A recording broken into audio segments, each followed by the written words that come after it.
Hello everyone, I am back with another video talking with you guys today about a series of games that many of you know I'm very passionate about, that of course being Lord of the Rings games. Now I could have very easily done a top 10, probably even top 15 games. Yeah, that many Lord of the Rings games have been made over the years, and many of which are actually very good.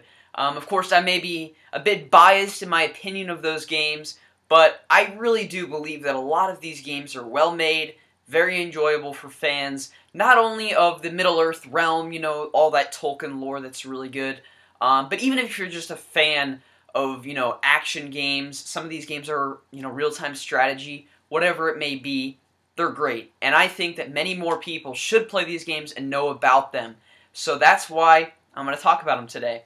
I'm going to talk about 5 here. Unfortunately, I don't have gameplay footage because I don't have the means of capturing footage, and I don't really want to go around the interwebs borrowing footage from other people and, you know, run into issues with copyright and all that kind of stuff. So, let's go ahead and get started with my top 5 games. The first game we're going to talk about is a game that came out fairly recently and was actually not too well received by game critics, and that is War in the North. This game was developed by Snowblind Studios. Many of you guys probably know them for developing the earlier Baldur's Gate games, and I think game critics really kind of held it to, you know, a high, you know, they put it on this pedestal with all this expectations coming in, and it didn't really meet those expectations because you would expect a game set in Middle-earth, developed by the people who did Baldur's Gate. You know, you'd expect it to be you know, a top-notch RPG. Unfortunately, it didn't meet those expectations. It did have its flaws, first of which, the difficulty curve is all over the place. You'll go into some dungeons and obliterate enemies. You'll go into others and face bosses who are so unbelievably unfair and brutally challenging that it just, at times for some, may have made it unplayable. It's kind of glitchy in some instances as well, but I felt that the things that made the game great really kind of outweighed the flaws.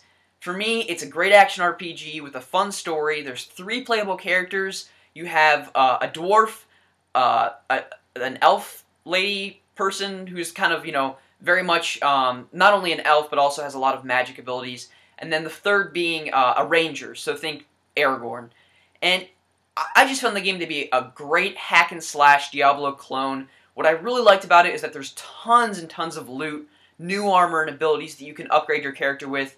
There's a great skill tree that just really kind of compels you to keep hacking and slashing and grinding away and just unlocking new abilities and skills. And one of the other really cool things is that as you play the game and you're hacking and slashing at these enemies, oftentimes it'll zoom in and kind of slow things down, and then it'll just show you decapitating and slicing off the limbs of these enemies, and it's just really wicked and brutal, but it's really fun, and I think it just adds to, you know, the excitement of the game. Another thing about this game is that it does offer a co-op mode, so you can play with a friend. I never did that myself, but I have heard that it works pretty well, and it'd probably be a lot better to play the game with a friend, not only because it'd be more fun, but probably a bit easier as well if you, you know, had another companion, because the AI companions are just garbage in this game. But again, really great game, a lengthy action RPG. If you're a fan of like a Diablo, or even a Fable or a Dragon Age Origins, that type of game, this one's really for you. Definitely check it out. It is a lot of fun. Ignore the reviews, you know, even if you just pick it up and play it with a friend for a few hours, I think you're going to get your money's worth out of it. I enjoyed it. If you don't, you know, let me know what you think. I really liked it, though. Number 4 on my list is a game I unfortunately no longer own. I'm in the process of trying to get another copy, but I got rid of it back in the day. I don't really know why, but I did pre-order it, and I actually have a pre-order bonus, and that being the Witch King literal replica here. This is things like tiny, but I still kept this. Cool little collectible to have. But this game was developed by Pandemic Studios. You guys are probably familiar with them developing the Battlefront series of games. Just an unbelievable developer. Rest their souls. They came out with some really great games. I believe they also developed the Mercenaries games. I never played those. I believe there were 2 of them. And then, of course, the Saboteur, however you pronounce that. I never played that, though. I know Craig from TV and Lusta was a big fan of that game. But Lord of the Rings Conquest plays very similar to the Star Wars Battlefront games, in which you get to, you know, pick from a number of playable classes, and you're basically spawned onto the map, and you have to control take control of different waypoints. You know, if you play Battlefront, that is essentially what this game is, but in the Lord of the Rings world, and it is just so dang fun. And what I really liked about it is that it didn't just follow the storyline of the movies. While you're going to find yourself in some of those sequences that took place in the movies, you're not necessarily playing through, you know, the Fellowship, the Two Towers, and the Return of the King, the main events. You're still going to visit all of those worlds, like, you know, Helm's Deep, you know, the Pelennor Fields, and the Shire, and all of those really, you know, interesting environments, but you're not necessarily going to be playing out what happened in the films. Another really cool thing about this game, though, is that it offers a both good and evil campaign. And you get to play as, you know, similar to Star Wars Battlefront, where you get to take control of some of the heroes and villains. You get to do the same thing in this game. So you get to play as Aragorn, Legolas, Gimli, and then also, you know, the Witch King, Sauron, Saruman, and all of those evil guys as well. And one of the best parts in this game, I remember being in the Mines of Moria, and you got to be, you know, the goblins in this case, and then after a certain point, you got to be the Balrog, the giant beast that thing was, if you remember from the Fellowship of the Ring. And I just remember this one instance where Gimli was actually there. I believe the entire Fellowship was there, but I just remember him specifically because he was like this little, you know, donut, basically, hobbling around, running away from me, and I just had this giant blade and whip and was just hacking and slashing at him. It was basically like me just, like, hitting a baseball, although Gimli's more of a softball. He's a little bit wider. But, yeah, it is just so much fun, and really a lot of replay value. It's a great game to play online at the time. I don't even know if the servers are still up, but it is basically, you know, in short, a Star Wars Battlefront clone in the Lord of the Rings universe. So much fun, and definitely well worth seeking out a copy, even if you're paying upwards of $30. Really, really good game. Another game I've talked quite a bit about on my channel, and that is Lord of the Rings: The Third Age. Now, this is a turn-based style RPG that actually doesn't really play along the movies either.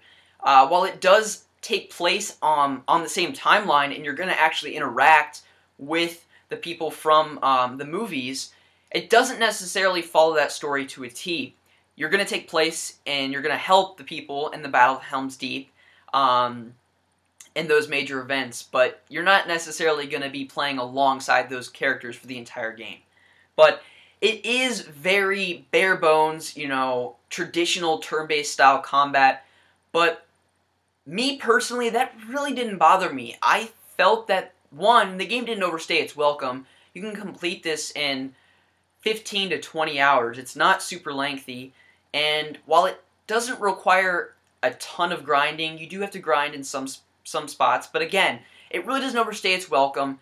It throws you in the Lord of the Rings world, and you get to, you know, meet and interact with, you know, the Fellowship and Gandalf and all of those guys, and you actually get to take control of them in some of the major sequences. So when you're in Helm's Deep, you get to control Aragorn and Gimli and Legolas and Gandalf, and it's just so interesting. You know, I don't know.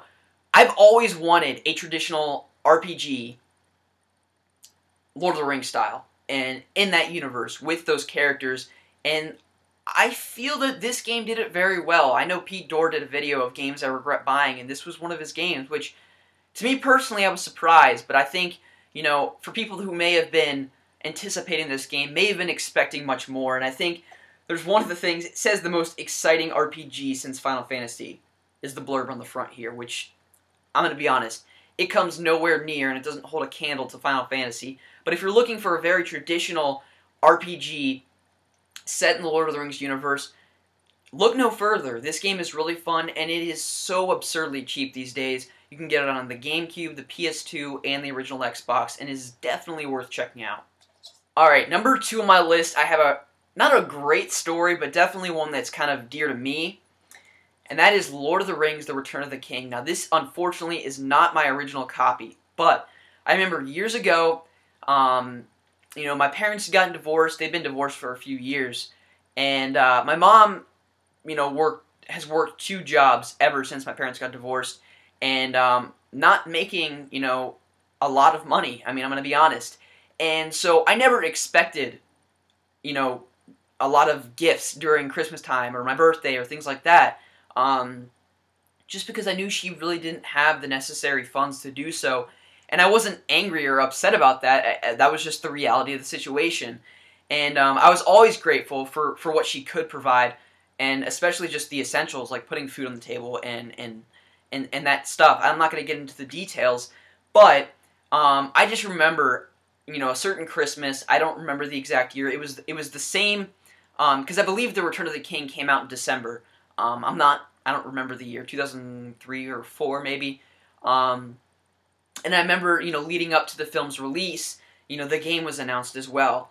And I was just so much looking forward to playing this game, and it was the only thing that I really wanted for Christmas that year. I just told my Mom, I just want a PlayStation 2, and I want to get Lord of the Rings, The Return of the King, and she just repeatedly told me, Rusty, I'm really not in the spot to be able to purchase something like that at this time. Maybe talk to your dad, and I don't know, whatever it was, my stubborn nature at the time, I was a little kid, I didn't know any better, I just continued to ask her, Mom, please get this for me. And so, leading up to Christmas, she just kept telling me, Rusty, that's not something I can get you right now, that's just not happening.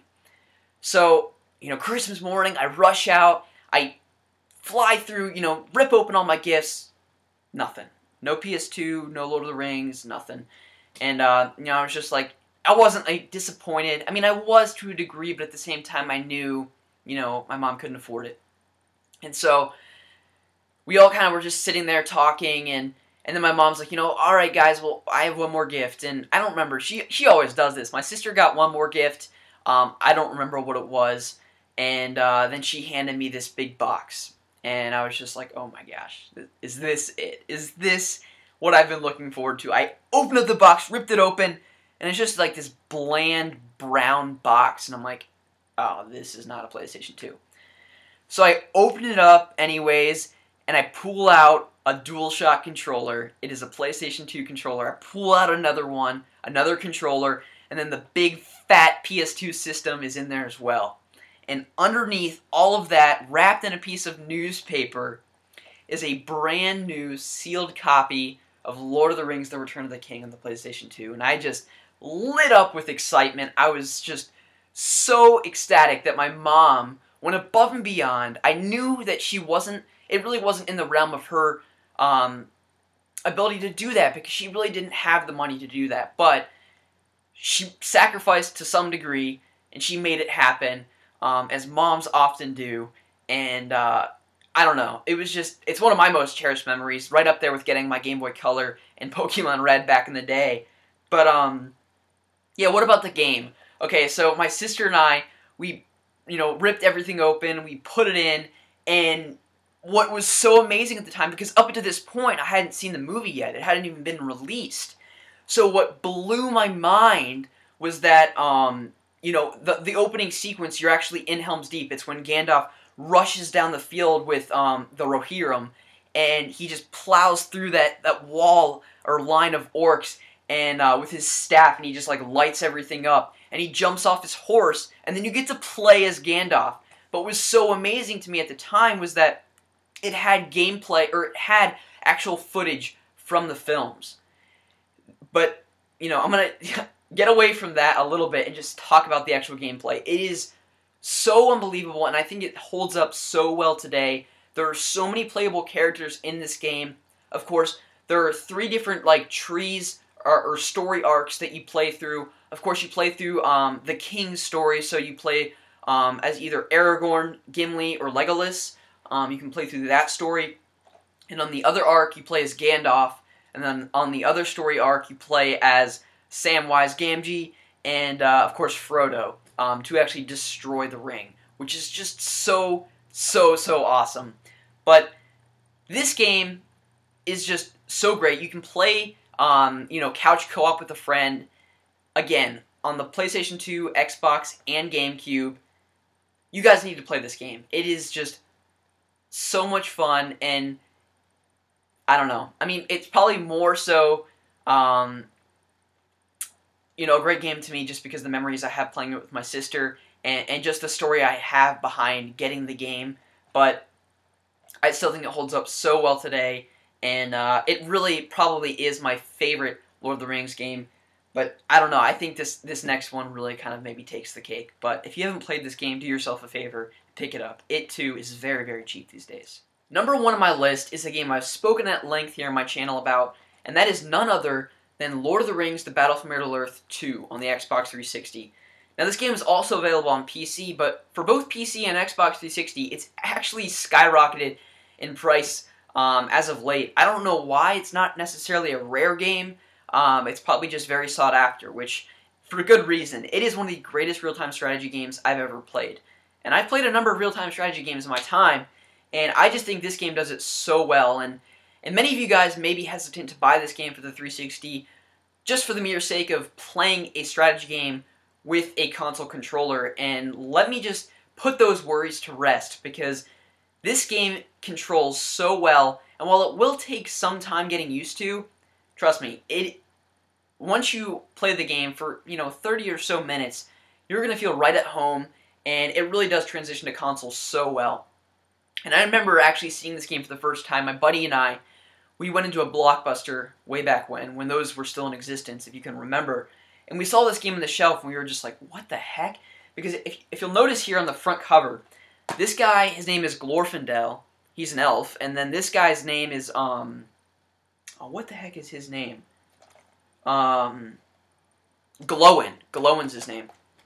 And they're not really recognizable characters from the films, because as far as I know, they're really not in the movies ever. And so we just thought it was so interesting. We were like, and it had a 2 there, so obviously there was a first one, and I just wasn't familiar with it.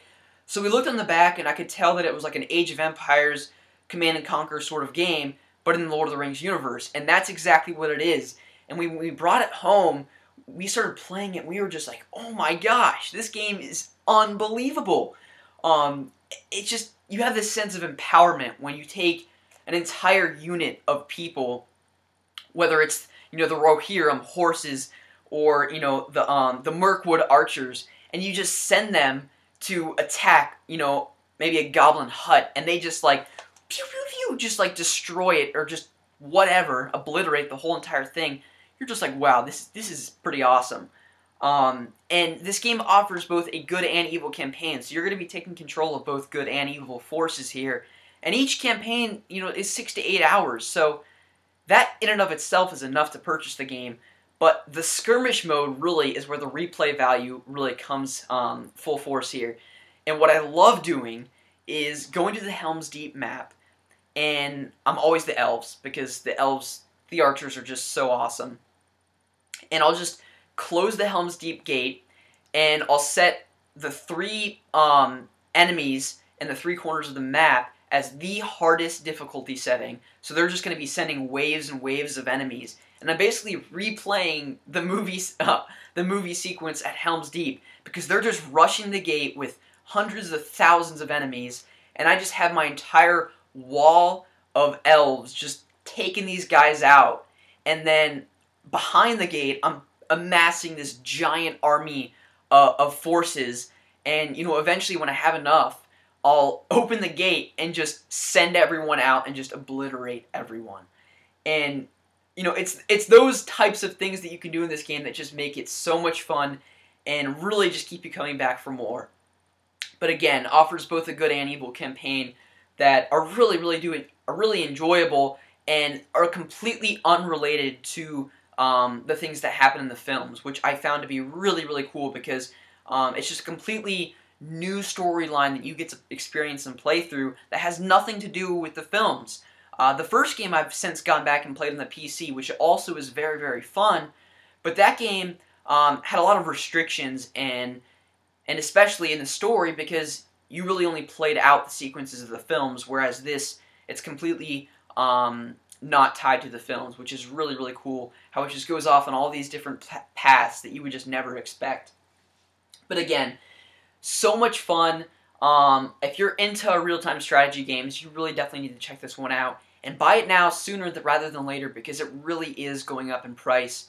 I believe the last time I checked, you could get the 360 game for about $30 to $40, which really is not a bad deal, and it is certainly worth it. So please check this game out, you guys. So those are my top 5 favorite Lord of the Rings games.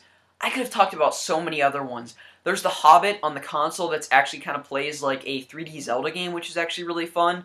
You have the Game Boy Advance Lord of the Rings games, coming out alongside the films like The Fellowship, The Two Towers, and Return of the King, that play as top-down action RPGs similar to Diablo, which are really great. You have The Two Towers on the console, which is actually very similar to The Return of the King, which is really awesome as well. And then you have some Lord of the Rings games, which I haven't even dabbled in, like Lego Lord of the Rings, which I can't believe I haven't played yet, Lego The Hobbit, and even Guardians of Middle-earth, which is a League of Legends MOBA-style game that I just haven't had a chance to play yet. So, lots of great Lord of the Rings goodness. These 5 games here, I think you should make priority if you're interested in getting into any of these types of games. But maybe I'll do a video down the road where I kind of talk at length at more of the Lord of the Rings games that I've played, because I've played a number of them, and they are really enjoyable and well worth your time. So, if there's a Lord of the Rings game that maybe I haven't mentioned that you've played and enjoyed, let me know below. Or if you've played any of these games here, let me know your thoughts. But I want to thank you guys for watching, and I'll see you soon.